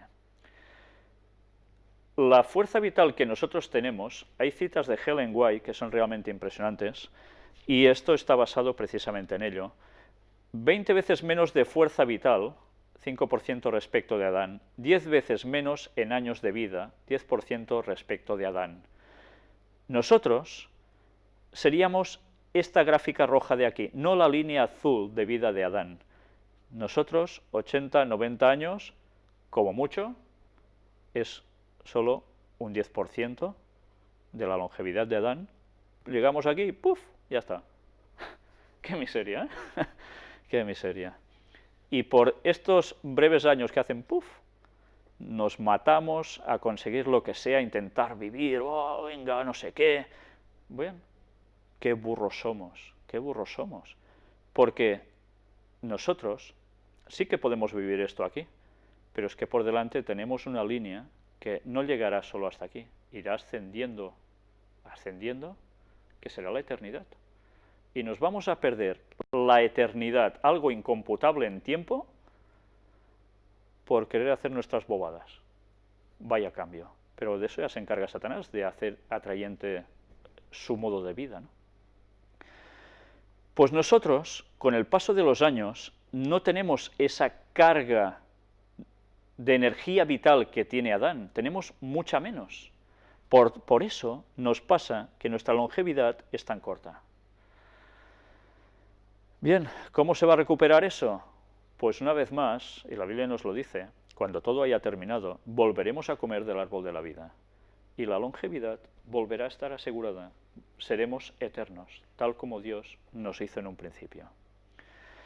Por eso es importante que nosotros nos cuidemos. Si queremos mantener esa línea de energía vital en nosotros dentro de lo posible, debemos cuidar nuestras vidas a todos los niveles, en nutrición, en ejercicio, en cuestiones como el aire, etcétera, etcétera, el agua, el sol, todo debemos cuidarlo. Y que nuestro modo de vida, además, esté en comunión con Dios. Porque si no, no nos vamos a llenar de la vida que Dios nos da. ¿Sabéis? Cuando las personas en verdad, y esto yo os diría que lo experimentaréis, y sé que muchos de vosotros ya seguro que lo ha experimentado en sus vidas, haced la prueba algún día. Si vosotros estáis mal de salud durante un día, no os encontráis nada bien, por lo que sea, pero curiosamente viene a vosotros una persona con la cual vosotros habláis de la palabra de Dios, del Evangelio. Y empezáis a hablar con esa persona y os daréis cuenta que curiosamente, cuando estáis hablando con esas personas, ya ha cambiado vuestro dolor, os encontráis mucho mejor y cuando habéis terminado de hablar con esa persona estáis la mar de bien. Y además, mentalmente, os notáis muy llenos. Eso no es una característica mental que pase porque, mira, es como el que mira un partido de fútbol y mientras se distrae. No, no. Cuando nosotros damos vida a través de la palabra de Dios, Jesús dijo, yo soy la vida, estamos dando a Jesús a los demás, estamos dándoles vida. Pero nosotros recibimos vida de Dios en el momento en que damos vida a los demás con el Evangelio. Y así es como nos vamos llenando. Y el árbol de la vida de Dios pasa a ser el conocimiento de Dios que transmitimos a los demás. Así Dios nos va llenando a nosotros. Sé que muchos de vosotros y de los que están viendo esta conferencia seguro que lo saben, pero vale la pena decirlo. La vida la conseguimos dando vida a los demás, no haciendo el mal a los demás. Aquí tenemos una gráfica ultra extensa que no se ve ni torta, pero para haceros una idea, ahora la iremos comprobando en porciones. La parte de la izquierda, ¿veis que estos palitos son muy largos? Son los antediluvianos, son los años que iban viviendo. Luego estos otros del medio son los postdiluvianos. Vemos como la cosa va bajando, descendiendo. Y luego pasan todos estos años hasta llegar a la derecha de todo que ¡pip!, aparecemos aquí nosotros con nuestras edades de longevidad. Aquí lo vemos más detallado, Adán, Set, Enós, etcétera, etcétera, los años que fueron viviendo y los años que fueron transcurriendo desde la historia de la humanidad. Y aquí vemos ya los postdiluvianos. En este caso tenemos a Sem. Sem sería la bisagra entre el mundo antediluviano y el mundo postdiluviano. Noé, su padre, sería uno de ellos, junto con su esposa, sus 3 hijos y sus 3 mujeres. Por eso eran postdiluvianos, pero siguieron viviendo aún bastante dentro de todo. Pero luego ya la siguiente generación, parece que aquí se mantiene un poquillo, va bajando, y la cosa ya va rondando por estas edades. Luego pasan los años, llegamos al 2010, 2011, nuestro año, y aquí nos quedamos. Y aún gracias, y aún gracias. Pues bien, esta es la gráfica, si los ponemos a todos más o menos juntitos, con todos los patriarcas bíblicos, etcétera, etcétera. Esta es la realidad de la vida. Y ahora vamos a terminar el tema de hoy con unas citas de Ellen White. Va a ser una parte de sus citas, vamos a quedarnos a la mitad de una lectura de su libro, de un capítulo de su libro, y empalmaremos con la siguiente conferencia, el próximo día, si Dios quiere, con la continuación de este escrito y muchos más que ella produjo, precisamente mostrándonos cómo era la vida del hombre antediluviano, cuál era la situación del mundo. No vamos a partir precisamente de los días anteriores al diluvio o de esos pocos años. Tendremos que remontarnos casi al origen del hombre, para que vayamos comprendiendo cómo las cosas fueron realmente cambiando. Aquí tenéis a Ellen White, cuando ya era una anciana. Sabéis que murió a los 87 años, en 1915. Y de la cual hemos visto escritos tan impresionantes que nadie puede negar su veracidad con el cumplimiento que vemos cada día. Vamos a leer precisamente de uno de sus libros, de sus primeros libros, Patriarcas y Profetas, donde nos narra la historia desde el origen del hombre hasta una cierta cantidad de profetas, y después ese libro tiene una continuación que es Profetas y Reyes, que es la continuación hasta prácticamente los tiempos de Jesús. Vamos a leer el capítulo 6. Iremos deteniéndonos a veces mientras vayamos leyendo, como hicimos en anteriores conferencias, y nos trata directamente de Set, el tercer hijo de Adán y Eva, y Enoc, del cual antes hemos también mencionado algo. Adán tuvo otro hijo, que debía ser el heredero de la promesa divina, el heredero de la primogenitura espiritual. El nombre dado a este hijo, Set, significa señalado o compensación, pues dijo la madre, Dios me ha sustituido otra simiente en lugar de Abel, a quien mató Caín. Esto se registra en Génesis 4:25. Es interesante las palabras que aquí utiliza Eva. Simiente en lugar de Abel. Recordemos que en Génesis 3:15 se hace la primera profecía donde dice la guerra que habría entre los descendientes de Satanás y los descendientes del pueblo de Dios, o sea, los hijos que no siguen lo correcto y los que siguen lo correcto, hasta llegar al Mesías, donde hay el gran conflicto y donde se decide la suerte de toda la humanidad de todos los tiempos. Es muy importante conocer que Jesús venía de la simiente precisamente de Set. Set aventajaba en estatura a Caín y Abel, y se parecía a su padre Adán más que sus otros hermanos. Os vais a sorprender cuando veáis qué descripción se da de Adán. Ellen White escribe sobre ello, y entenderemos cómo la tierra verdaderamente estaba habitada por gigantes. Gigantes en comparación con nosotros, evidentemente. Tenía un carácter digno y seguía las huellas de Abel. Sin embargo, no había heredado más bondad natural que Caín. Esto es interesante. Si nos damos cuenta, ya los hijos de Adán y Eva heredan la tendencia que al bien o al mal. Al mal. El pecado ya ha quedado registrado en nuestros genes y nuestra tendencia natural ya no es el bien, como era la de Adán y Eva antes del pecado, sino nuestra tendencia natural ya es el mal. Y debemos luchar contra eso.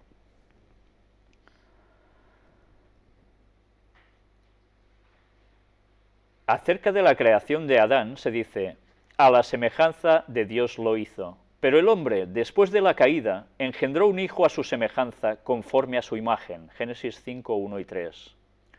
En tanto que Adán había sido creado sin pecado, a la semejanza de Dios, Set, así como Caín, heredó la naturaleza caída de sus padres. Pero recibió también el conocimiento del Redentor e instrucción acerca de la justicia.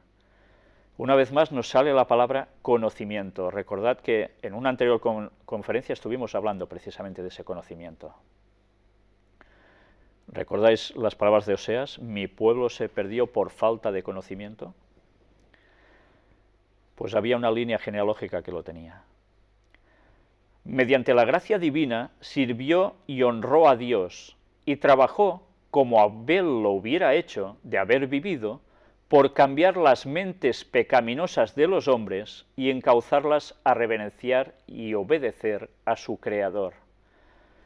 Ya nos está refiriendo que él seguía, pero los demás hermanos no, ni sus descendientes. Por eso intentaba encauzarlos en lo correcto. Y a Set también le nació un hijo, y llamó su nombre Enos. Entonces los hombres comenzaron a llamarse del nombre de Jehová. Génesis 4:26, interesante, ¿eh? Comenzaron a llamarse del nombre de Jehová. Los fieles habían adorado a Dios antes, pero a medida que aumentaba el número de los seres humanos, se iban multiplicando, se hacía más visible la distinción entre las dos clases en que se dividían. Había franca lealtad hacia Dios de parte de una clase, así como desprecio y desobediencia de parte de la otra. Las dos simientes. Antes de la caída, nuestros primeros padres habían guardado el sábado que había sido instituido en el Edén, y después de su expulsión del paraíso, continuaron observándolo. El sábado no fue un invento para los judíos, el sábado se dio en la creación. Por tanto, es para todos los hombres, no solo para judíos. Habían gustado los amargos frutos de la desobediencia y habían aprendido lo que tarde o temprano aprenderán todos aquellos que pisotean los mandamientos de Dios, a saber, que los preceptos divinos son sagrados e inmutables, y que la pena por la transgresión es ineludible. El sábado fue honrado por todos los hijos de Adán que permanecieron leales a Dios, pero Caín y sus descendientes no respetaron el día en el cual Dios había reposado. Eligieron su propio tiempo para el trabajo y el descanso, sin tomar en cuenta el mandamiento expreso de Jehová. Digamos que la marca de la bestia ya estaba en los orígenes de los tiempos. Solo los guardadores del sábado seguían lo que Dios hacía o quería para ellos. Al recibir la maldición de Dios, Caín se había retirado de la familia de sus padres, había escogido primeramente el oficio de labrador y luego fundó una ciudad, a la cual dio el nombre de su hijo mayor. Esto es interesante, ¿eh? Démonos cuenta cómo Caín es el primero en fundar una ciudad.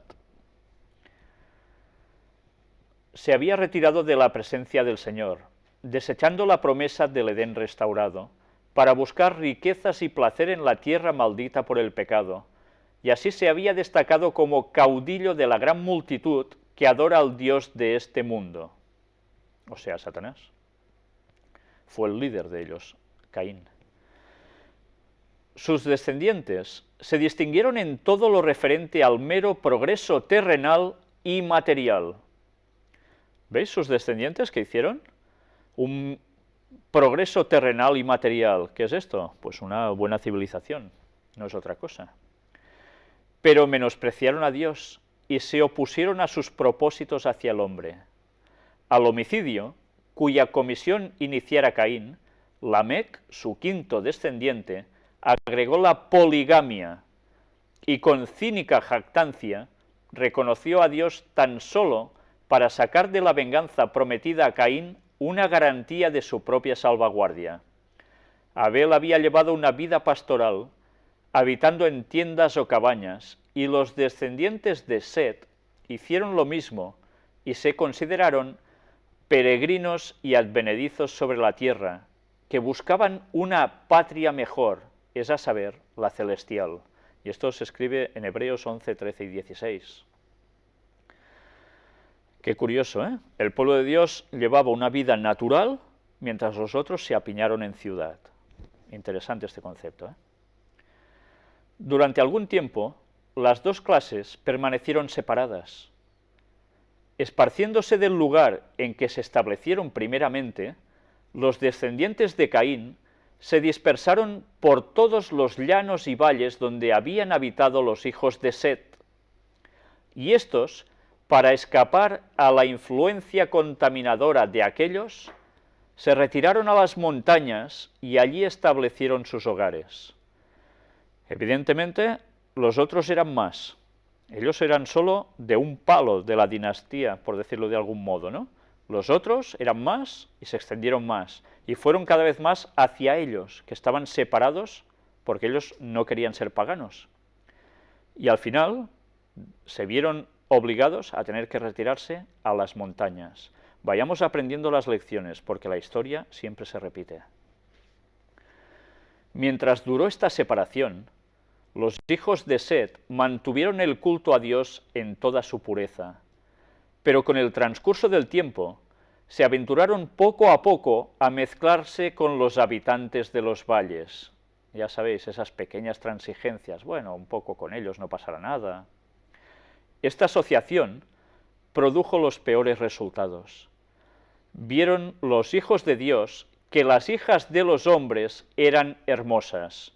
Génesis 6:2. Aquí las personas que quieran seguir diciendo que eran ángeles caídos, lo tienen muy mal. En el contexto que Helen White misma cita, Dice que estos hijos de Dios eran los descendientes de Set, no ángeles caídos. Atraídos por la hermosura de las hijas de los descendientes de Caín, los hijos de Set desagradaron al Señor aliándose con ellas en matrimonio.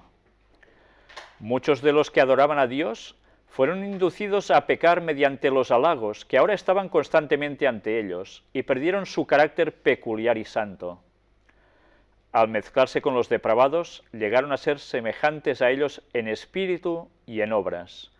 Menospreciaron las restricciones del séptimo mandamiento y tomáronse mujeres escogiendo entre todas. Los hijos de Set siguieron el camino de Caín, que se registra en Judas, versículo 11.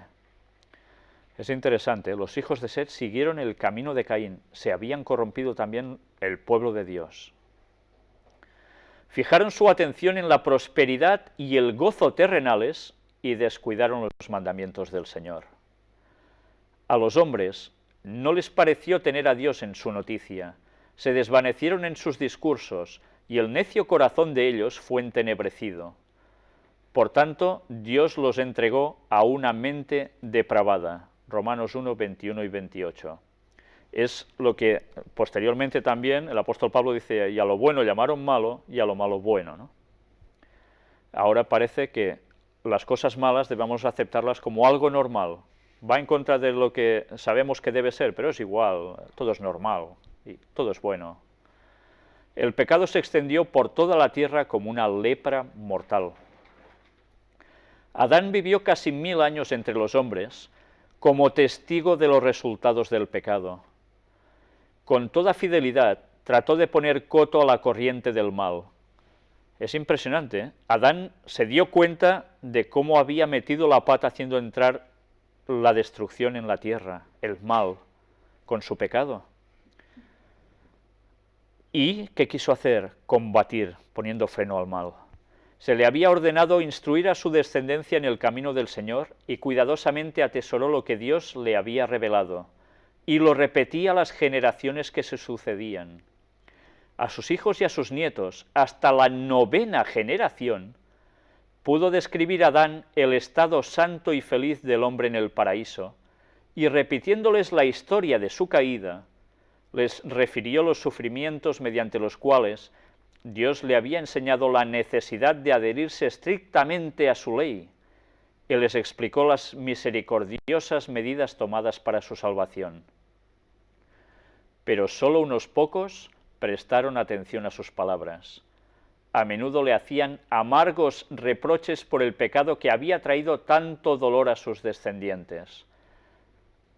Lo de Adán fue un martirio. Esos 900 y pico de años que vivió, 935, para él fueron un suplicio, intentando mitigar el mal que había hecho, y encima tenía que soportar los reproches de los demás que le culpaban a él de, mira, somos así por culpa tuya, ¿no?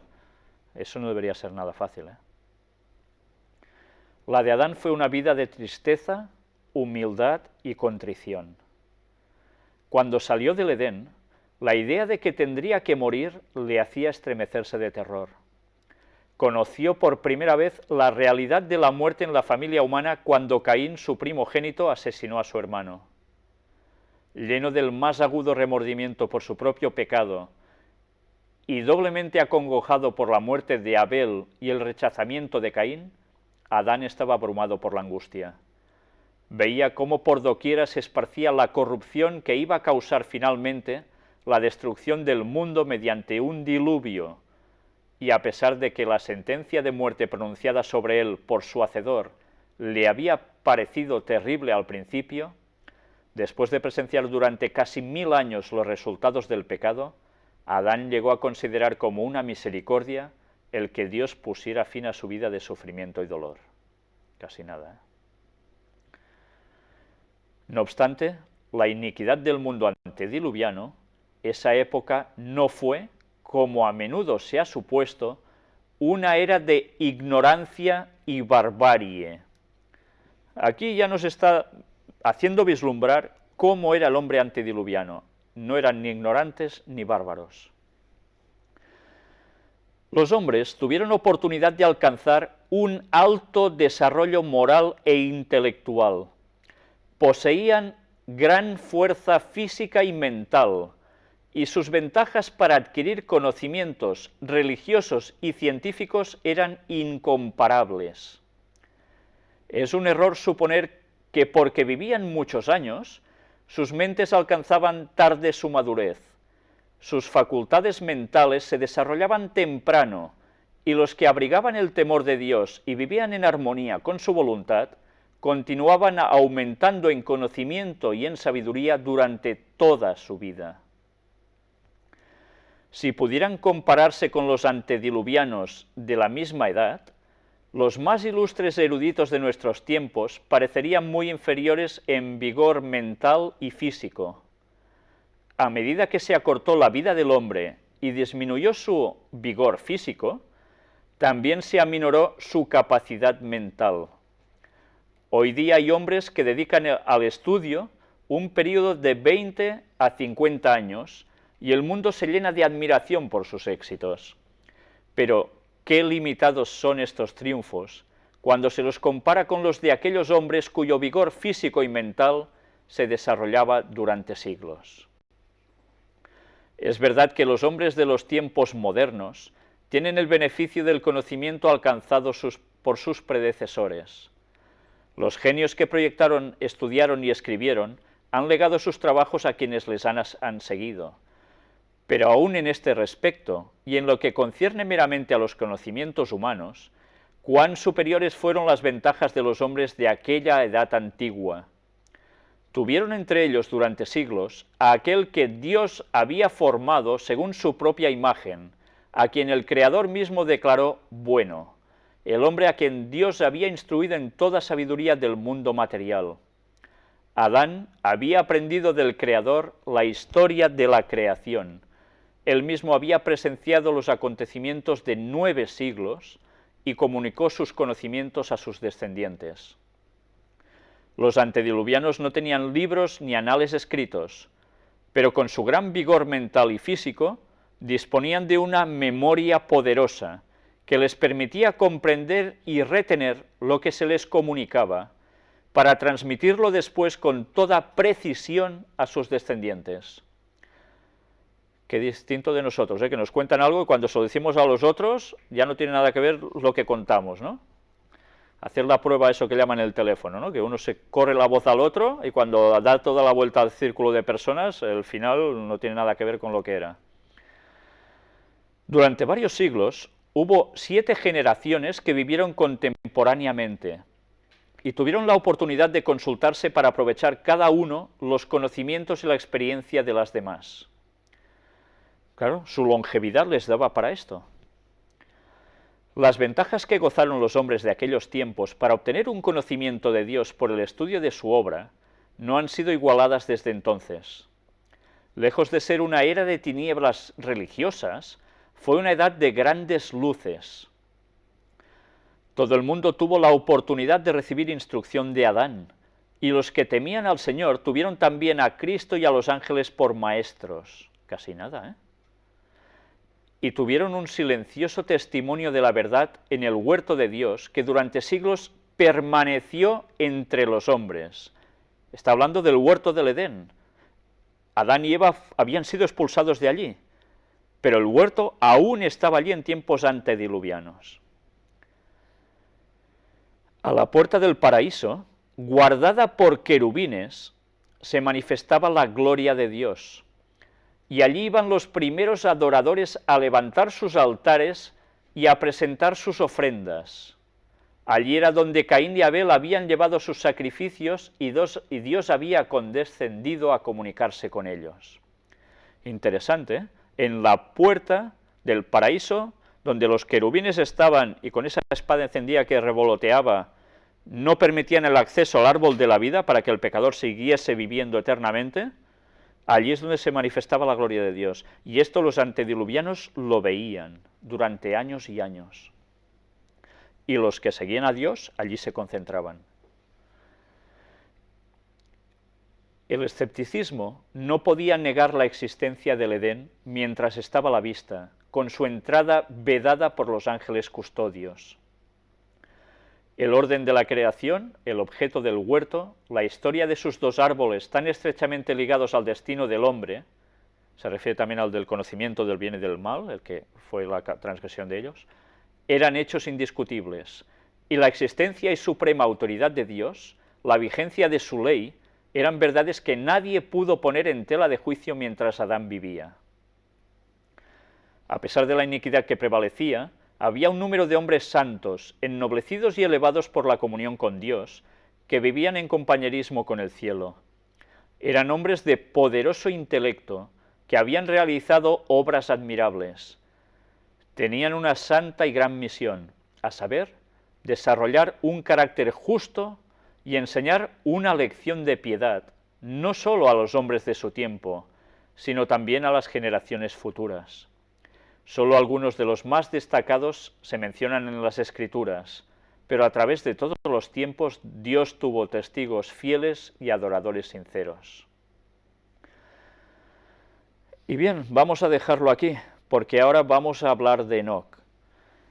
Pero esto tendrá que ser en la próxima conferencia.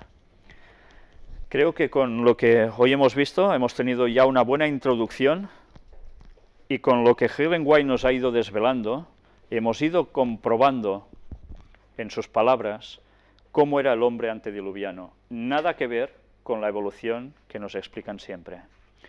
Vais a quedar maravillados con todo el resto de cosas que ella cuenta y que, curiosamente, la verdadera ciencia está descubriendo que no son bobadas. Hay pruebas de ello. Esto lo deberemos mostrar en la siguiente conferencia, si Dios quiere. No sé si dará para 2 o 3 conferencias, no lo sé, hay bastante lectura, pero creo que es indispensable que no nos perdamos nada de lo que dice, porque nos va a ayudar a saber por dónde pisamos y cómo Satanás está preparando al mundo para el gran engaño final. Toda la historia se va a repetir. El mundo no va a volver a ser destruido por un diluvio. Esta es la promesa que se le da a Noé. Pero en cambio va a pasar algo sumamente grave. Debemos prepararnos como esta gente noble de la que al final hemos leído y hacer lo mismo que ellos. Porque el pueblo de Dios, del último tiempo, tiene que hacer el mimetismo de lo que hicieron ellos. Si no, no vamos a escapar de la cuestión. Bien, no quiero haceros perder más tiempo, ya es tarde. Os agradezco todo lo que habéis estado atendiendo en el día de hoy.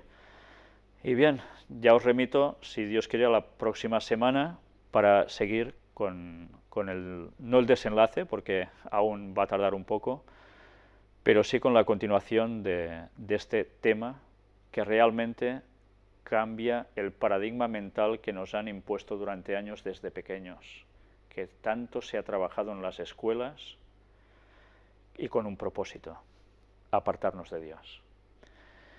Pues nada más, muchas gracias por vuestra atención y que Dios os bendiga.